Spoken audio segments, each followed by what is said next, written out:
Selamat siang pemirsa, jumpa lagi dengan kami, dengan Pak Lamsir. Beliau adalah penggiat petani organik. Saya nama asli Pak Marti, cuma dikenal orang itu dengan sebutan Pak Joko. Pak Joko. Oh, Pak Joko muda. Nggak lama Desa Jati Blimbing, Dukuh Sendang Banyurip, Kecamatan Dander. Kecamatan Dander. Iya. Pak Joko ini pemirsa adalah salah satu petani binaan dari Pak Lamsir. Pak Lamsir sendiri adalah merupakan anggota Babinsa dari Kodim 0813 Bojonegoro. Apakah bener Pak, jenengan itu binaannya Pak Lamsir ke? Iya, sangat betul. Saya dulunya petani padi dan pakai sistem kimia, full kimia. Dan sekarang setelah kenal sesama Pak dan Lamsir, saya beralih sedikit demi sedikit berorganik dan sekarang sudah memberanikan diri pakai organik full, sudah berani, lah itu atas binaan Pak Lamsir. Wah, oke, menarik ini pemirsa, ini cukup menarik ini. Nah, kita kenal, ketemu di grup awalnya, yang dulunya tidak kenal, terus sering ketemu di grup klinik pertanian itu yang dibina sama Pak Lamsir.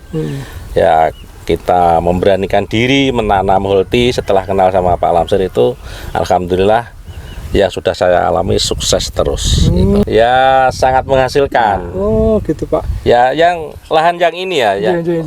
Awalnya saya yang lahan yang itu saya tanami cabai 900 pohon, mendapatkan hasil 23 juta. Terus saya beralih yang ini. Ini 1.600 pohon dapat 73 juta. Terus berkembang dan alhamdulillah. Tapi pernah jatuh juga, pernah jatuh juga di harga.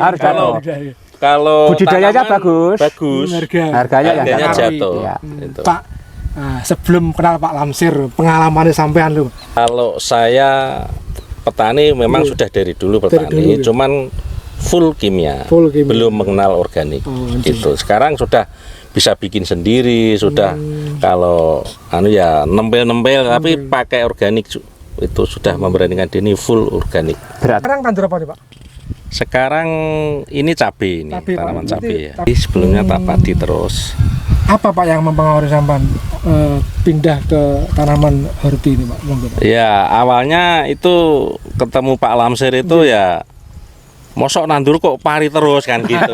Ayo toh mencoba menanam ke horti kan gitu. Terus akhirnya saya memberanikan diri mencoba 900 pohon itu, terus berkembang lagi 1.600 pohon, terus berkembang lagi 4.000, 6.000 lah itu. Terus dan saya mengajak teman-teman di sini, ya di bawah komando Pak Lamsir itu, komando Pak Babinsa, sampai menanam holti itu 60.000 bersama teman-teman. Bersama teman-teman kelompok ya. Iya, bersama teman-teman 60.000 batang. Ya. Iya, betul. Pak, perbedaannya Pak dengan luas lahan yang dengan tanam ini Pak ya. Iya. Dengan tanaman padi dan sekarang tanaman apa? Cabai. Perbandingannya seperti apa Pak? Monggo. Ya kita bisa membandingkan sama-sama. Ini lahan hanya muat 1.600 pohon. Kalau saya tanami padi, kisaran mendapat uang 2 juta, bahkan 2.500.000 sudah mentok. Dalam waktu 4 bulan. Dalam waktu 4 bulan. Nah, itu saya tanami cabai yang lahan yang tengah ini. Waktu itu pas tanamannya bagus, harganya bagus, mendapatkan 73 juta. Ini berarti racunnya Pak Lamsir ini? Iya, virus. Sekarang saya mau tanya Pak Lamsir nih. Pak Lamsir. Iya. Apa maksudnya, motivasi apa jadi kan kok meracuni Pak? Iya. Ini. Begini ya, kita itu kalau melihat petani dengan budidaya yang selama ini terlalu konvensional, terutama tanaman padi, itu kan hasilnya hanya itu saja. Istilahnya petani poktek, muter saja. Jadi itu pun kalau masih bagus ya, kalau tanam padi itu ya. Katakanlah kalau dalam satu petak ini mendapatkan 2.400.000, itu waktunya 4 bulan. Berarti di dalam per bulannya cuma mendapatkan 600.000 dan lama. Dan kebutuhan kita kan bukan masalah makan saja, ya juga anak jajan, untuk bayar sekolah dan sebagainya. Dan petani kita ini kalau dihadapkan dengan situasi seperti itu, nanti larinya adalah hutang. Akhirnya menjadi apa? nasabah bank, terutama bank-bank retail itu kan sangat menjerat. Akhirnya budidaya tanaman padi ini terutama di wilayah sini ya kurang begitu menjanjikan, sehingga nasib dari para petani yang ada di sekitar sini juga masih memprihatinkan waktu itu. Kemudian kita dorong supaya berani untuk merubah mindset untuk budidayanya dengan orientasi hasil. Orientasinya hasil. Iya, hasil. Kalau Lombok ini dalam 1 tahun bisa 4 kali. Bisa 4 kali. Kalau padi ini cuma 2 kali. 2 kali. Dan yang pertama itu bisa panen, yang kedua belum berhasil ini ya, baru bisa panen. Yang kedua tergantung dengan cuaca, bisa panen bisa tidak. Dan hasilnya tidak sesuai dengan harapan. Ini. Nah, harapan saya dengan merubah mindset dari budidaya tanaman padi ke horti ini bisa meningkatkan nilai tambah petani, sehingga petani akan semakin mandiri. Dan dorongan apa Pak untuk memberikan motivasi kepada petani ini Pak? Ya, yang pertama saya membangun sebuah komunitas yang kita beri nama adalah Klinik Pertanian. Klinik Pertanian di Bojonegoro nih. Iya, di wilayah Bojonegoro, dengan maksud dan tujuan saya adalah membangun silaturahim kepada semua elemen masyarakat, baik dari tingkat petani maupun praktisi-praktisi yang lainnya. Kita ajak sharing-sharing di dalam grup itu. Kemudian dari beberapa sharing-sharing itu kita mendapatkan sebuah kesimpulan. Oh iya ya, berarti secara umum petani kita ini kalau saya lihat taraf kesejahteraannya masih di bawah rata-rata.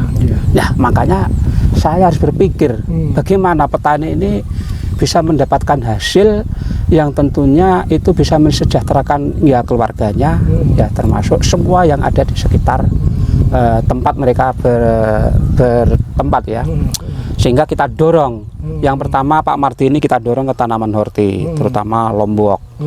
Kemudian setelah Lombok ini sudah berhasil, coba kita lagi dorong ke melon. Melon juga melon. Oh. Alhamdulillah.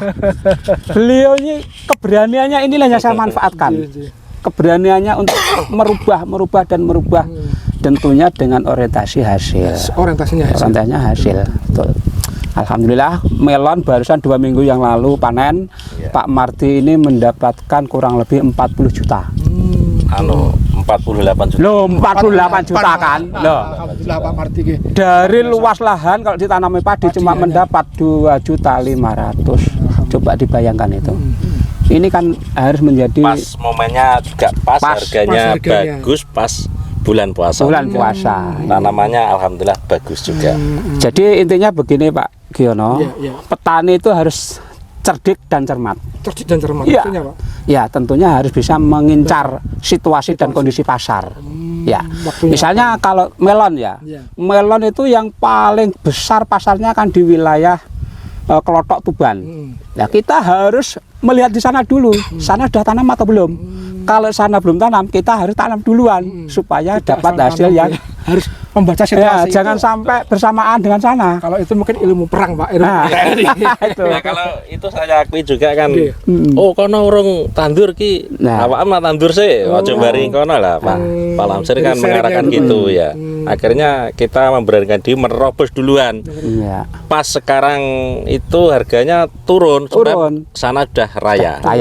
Udah raya. Pas momennya pas. Jadi kita harus bisa mencari momen, waktu yang tepat. Itu yang menyelundup Pak Lamsir itu. Oh Pak Lamsir, ini dengan adanya grup klinik pertanian tadi, apa aja Pak kegiatannya sampai di grup itu, termasuk mungkin ada binaan-binaan yang lain gitu aja, Pak? Misi saya di klinik pertanian Pak Joko ini adalah yang pertama, kita harus menjadi petani mandiri. Mandiri pupuk, mandiri benih, dan mandiri produksi. Yang mana saat ini kita dihadapkan dengan pupuk subsidi yang sudah dikurangi, tinggal urea sama ponska itu pun jumlahnya sangat terbatas. Nah, kekurangannya ini dari mana? Kalau kita tidak memberdayakan potensi wilayah yang ada di sekitar kita, sebenarnya di sekitar kita ini sudah banyak bahan-bahan yang bisa dijadikan pupuk. Dengan kita proses fermentasi menjadi pupuk organik maupun pupuk padat.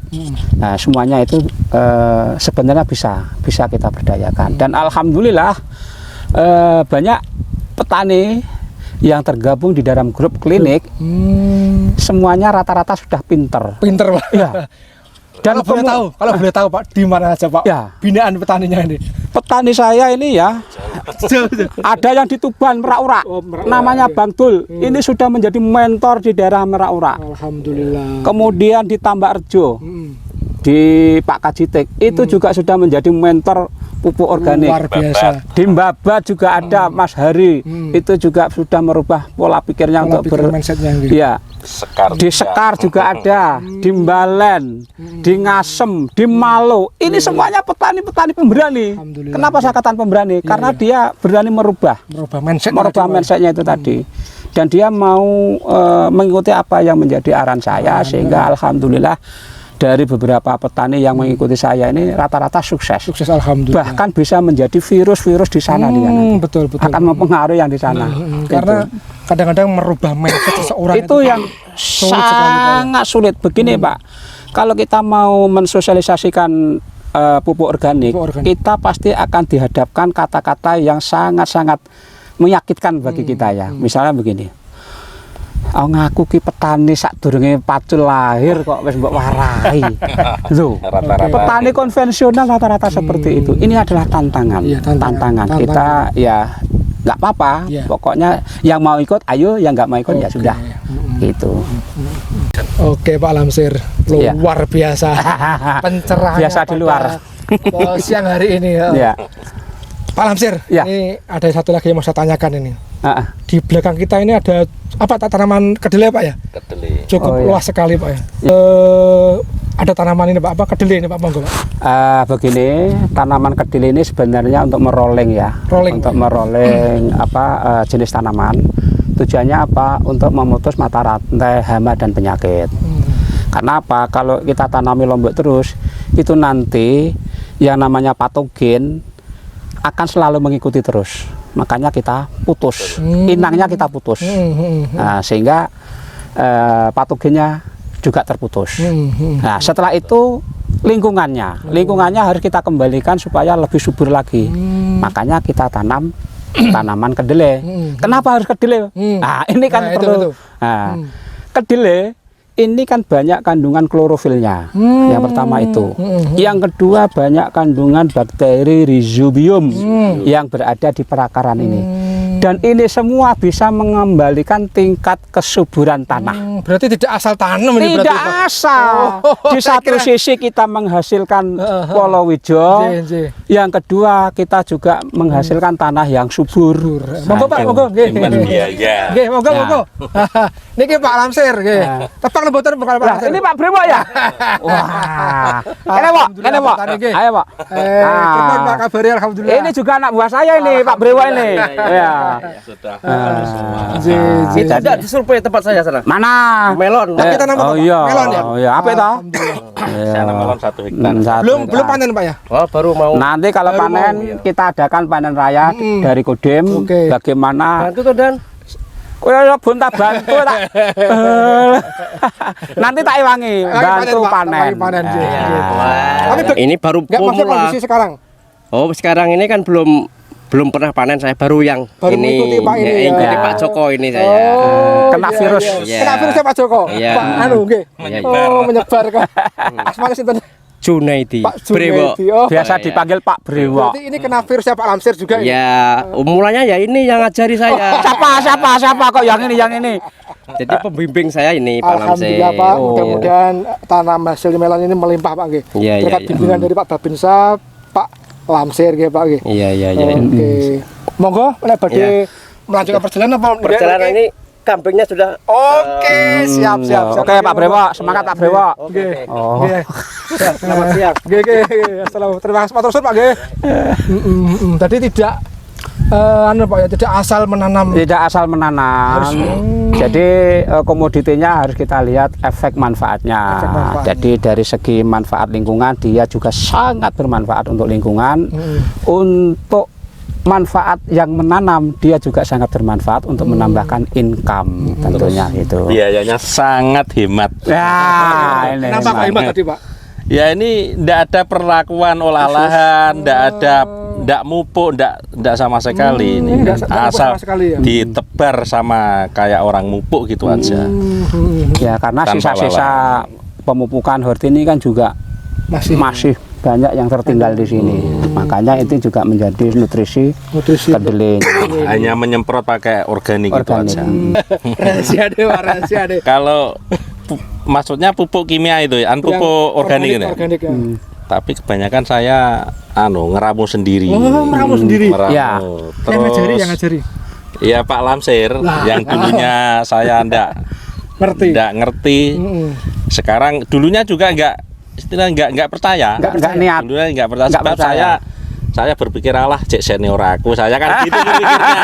Taninya masih duluan saya kan gitu. Cuman saya mengakui juga sedikit-sedikit menggunakan akhirnya sekarang sudah memberanikan diri full pakai organik sudah. Ya, kami mengucapkan selamat Pak. Anda termasuk sampan termasuk orang yang berani berubah. Ya. Kan begitu Pak? Betul, Maksudnya? ya. Berani berubah. Berani berubah. Oke. Jadi petani itu harus banyak memiliki inovasi-inovasi dan inovasi-inovasi itu tentunya adalah untuk meningkatkan taraf baik nilai tambah maupun kesejahteraannya itu. Bisa demikian tadi obrolan kami dengan Pak Lamsir dan salah satu petani yang mau merubah mindsetnya untuk mengikuti jejak dari Pak Lamsir. Mudah-mudahan obrolan kita tadi bermanfaat Pak Lamsir, Iya, betul. untuk petani-petani kita. Mungkin ada yang mau disampaikan Pak Lamsir untuk petani-petani yang belum berubah tadi Pak Lamsir. Ya. Baik, untuk petani milenial maupun petani konvensional, kita tidak usah merasa grogi atau takut untuk merubah pola pikir kita di dalam berbudidaya tanaman apapun. Yang penting kita harus ilmoni dulu, kita pahami, setelah itu kita mencoba. Setelah mencoba jangan malu untuk bertanya. Tanyakan setiap ada permasalahan apapun di media tanam atau di lahan, tanyakan. Dan dari pertanyaan-pertanyaan itu nanti kita dapat sharing-sharing permasalahan yang di lapangan sehingga mendapatkan solusi yang terbaik. Harapan saya petani ini harus memiliki nilai tambah yang maksimal dengan biaya yang kita tekan seminimal mungkin sehingga taraf kesejahteraan petani ini bisa dicapai. Terakhir Pak Lamsir ini. Ya. Kira-kira kalau ada seperti petani seperti saya lah, Ya. petani yang pemula, petani milenial pemula, pengen belajar itu bagaimana Pak Lamsir? Saya kira saya welcome ya. Welcome sekali. 24 jam kalau nggak percaya tanyakan Pak Mardi ini. Jam 12 malam pun japri, Pak.